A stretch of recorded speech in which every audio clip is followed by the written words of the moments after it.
Good morning, good evening, good afternoon. Welcome, welcome, welcome. So, catch up on what's going on tonight. We had, or we're going to have, a very historic night this evening. We were going to have both a Starlink Falcon 9, which is this mission right here, as well as a Falcon Heavy, both taking off back to back. The Falcon Heavy has been scrubbed, so they are now targeting, let me look, targeting Friday at 11:04 p.m. Eastern. So we will definitely cover that one as well. There's a backup opportunity on Saturday, July 29th at 11:04 p.m. as well. I don't know what the problem is with Falcon Heavy. Obviously, they have something going on that they need to suss out before they're able to launch it. Weather wouldn't make sense because this one's right next door. So this is from LC40, and the other one's from 39A. So it doesn't make sense that it would be weather and they still go for the second mission.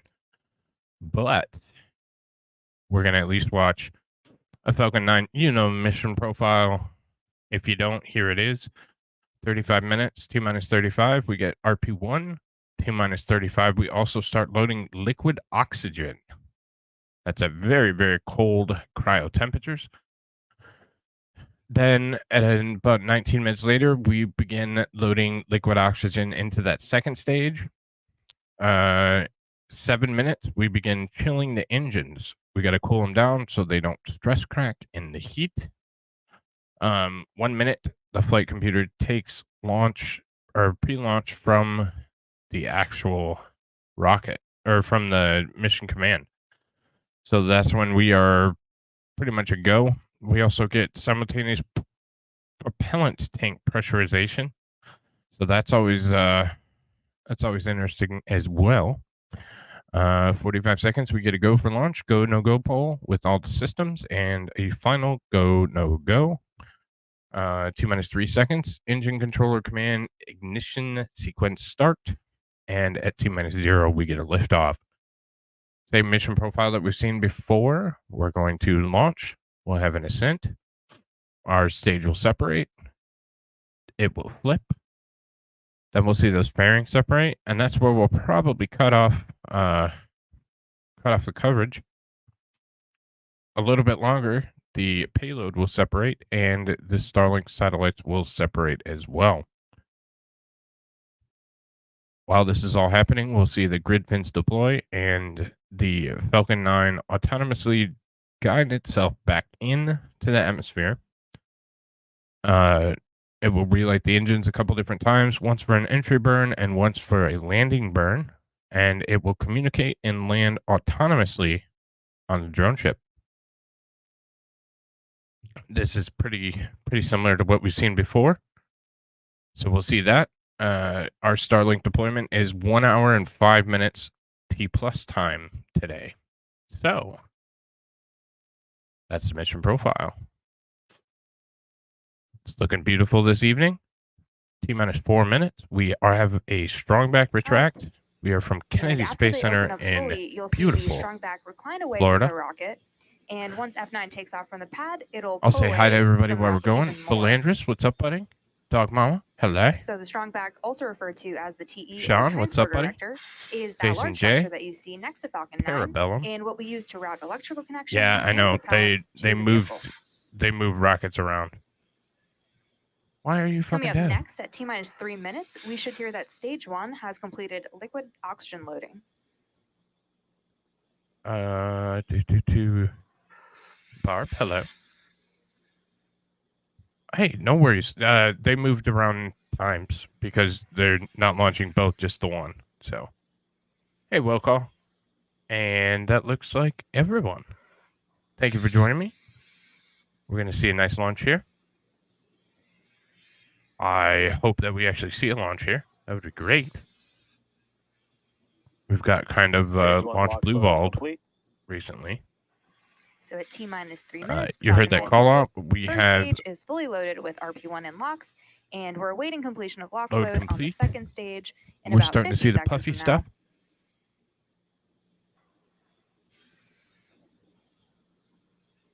Oh, in StreamYard? Yeah.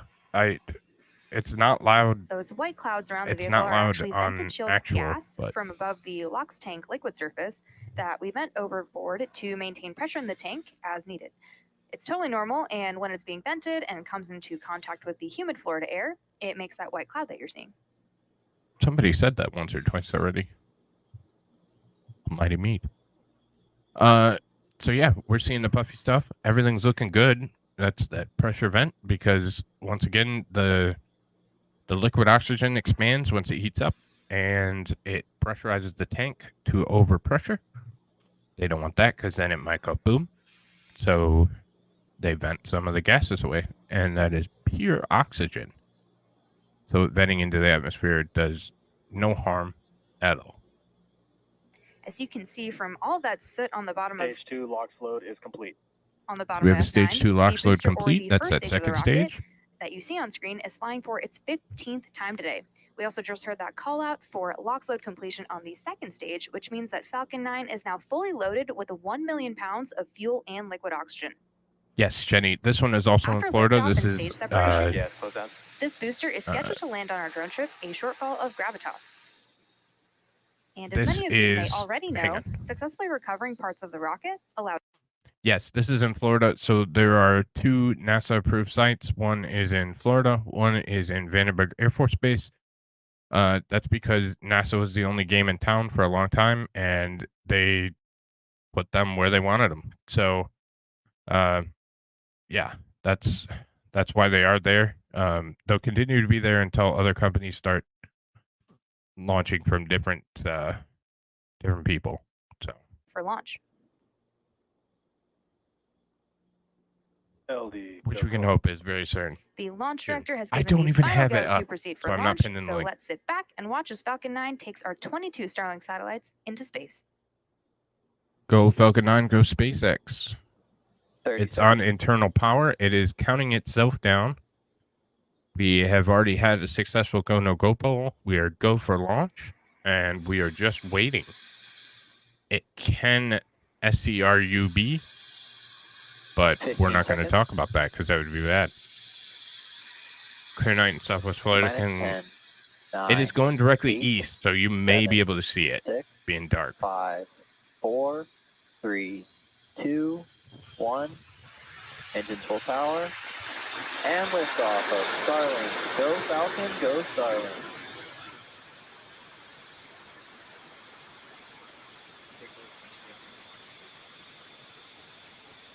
Stage 1 propulsion is nominal. Beautiful launch again. We have a nominal call out for stage 1. We're throttling up, and we will begin to throttle down once we hit that max Q. F9 has successfully lifted off from Slick 40 at Cape Canaveral, Florida, at 12:01 a.m. Eastern Time. The next major milestone coming up is max Q, which is when the vehicle experiences the greatest amount of external stress as it ascends through the Earth's atmosphere. So we're coming up to that max Q call out. Yes, this is live. Amazing disgrace. Absolutely. Vehicle is supersonic. So we got that supersonic call out. Supersonic, which means it is now traveling faster than the speed of sound. Max Q. There you And just heard max that call Q. from max Q, which again is when the rocket experiences the largest amount of external stress.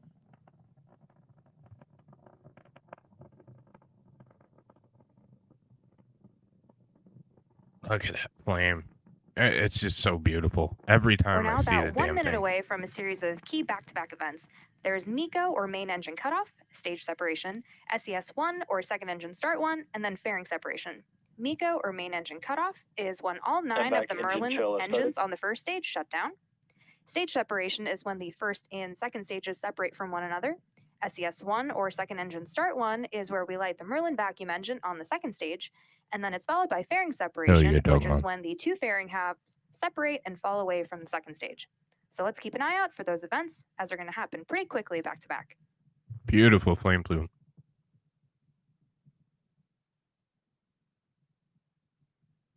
So what she was saying again, we'll see the main engines cut off. They will separate from the rocket body. That 1 million pounds of fuel, it only takes it about 2 minutes and 30 seconds. It takes it about 60 kilometers. Main engine cut off. So, Stage separation confirmed. MVAC ignition. So as you just saw and heard over the nets, we had successful MECO, stage separation, and SES-1. We're coming up on fairing separation from the second stage in just a few seconds. so we're starting to see those titanium grid fins You deploy. can see two of the We got a good grid light fins of the on Merlin the vacuum left-hand side of your engine. screen. I'm actually going to Those are turn it off deploying now. on stage 1. The sound. So we have those grid fins. We have the Merlin vacuum engine, single Merlin vacuum engine, and we lost relay. But everything's still looking good nominal telemetry wise. So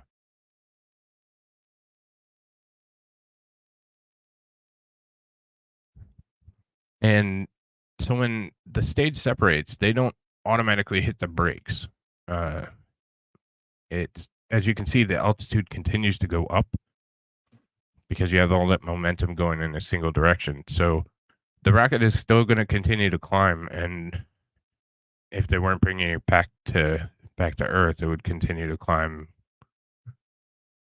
for quite a while. It's quite a bit of power. So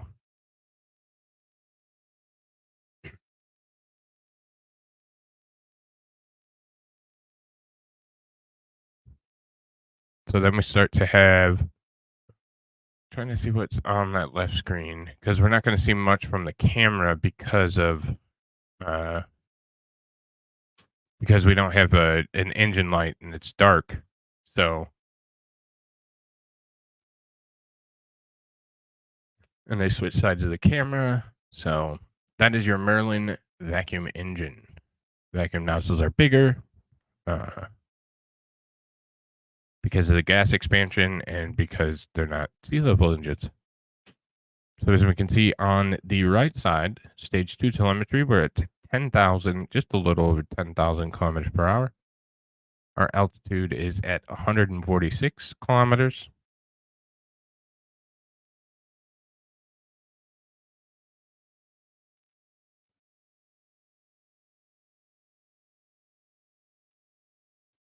I have not. If you have it, I don't know if you're on Discord or Twitter, but chuck it to me. I'd watch it.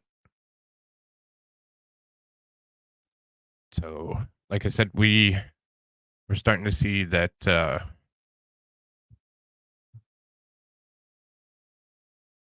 speed pickup on stage 2.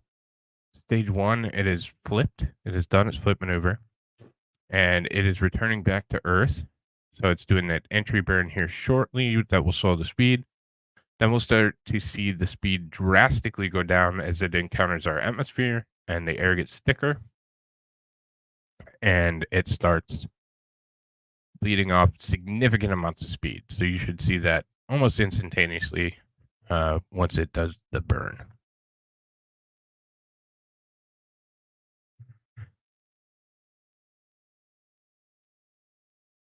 Yeah, the view of all that controlled heat, it's beautiful. It's beautiful to see. One of the benefits of the vacuum engine is they don't have to have the extensive cooling. That's why you see the glow. There we go. There's stage 1. So that is the entry burn. And as I said, you're starting to see the speed go way down very quickly.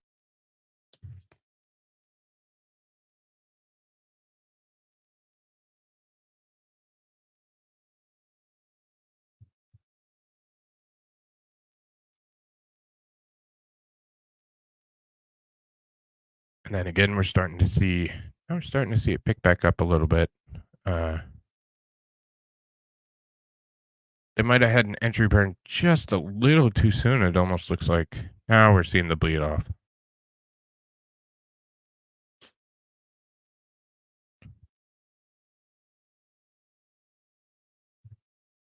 And as you see from the track, we will start to see the first stage of Falcon 9. Ooh, what the hell is that? What if that's condensation or what?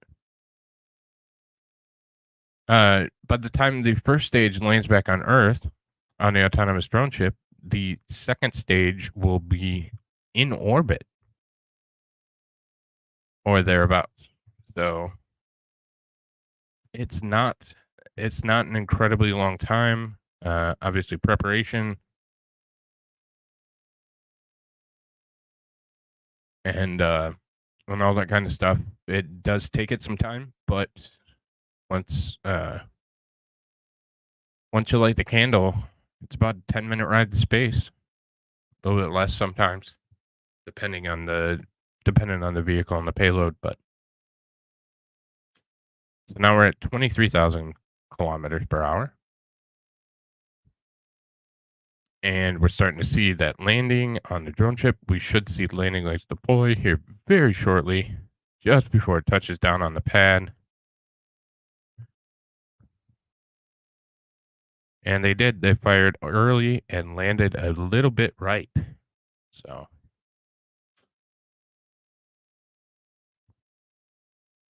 still a great landing. Still looks like it's not that it might be a little bit of rough seas because it's kind of shaking a little bit there.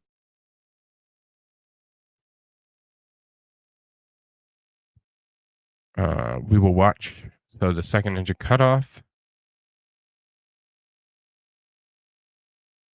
And I believe we already made it to, did we already make it to payload SEP? I didn't. Let me look back through the mission profile.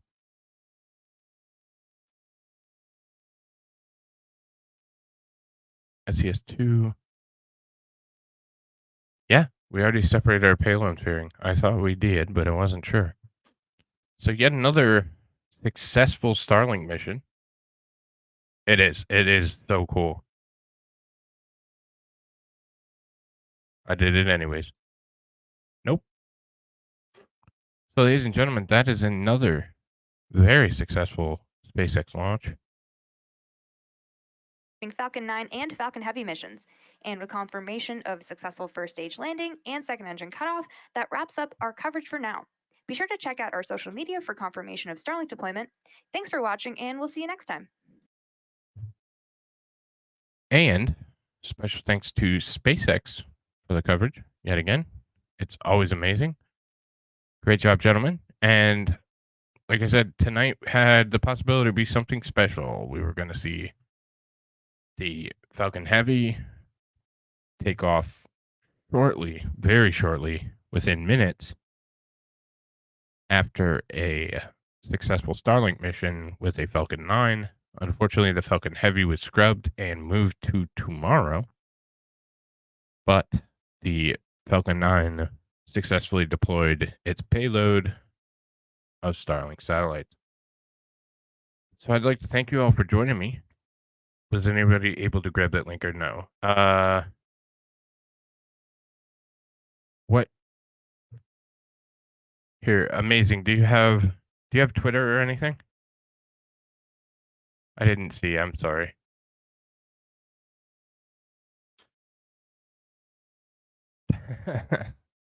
Thanks, Wilco. I'll put my email too if you want, if you'd prefer that.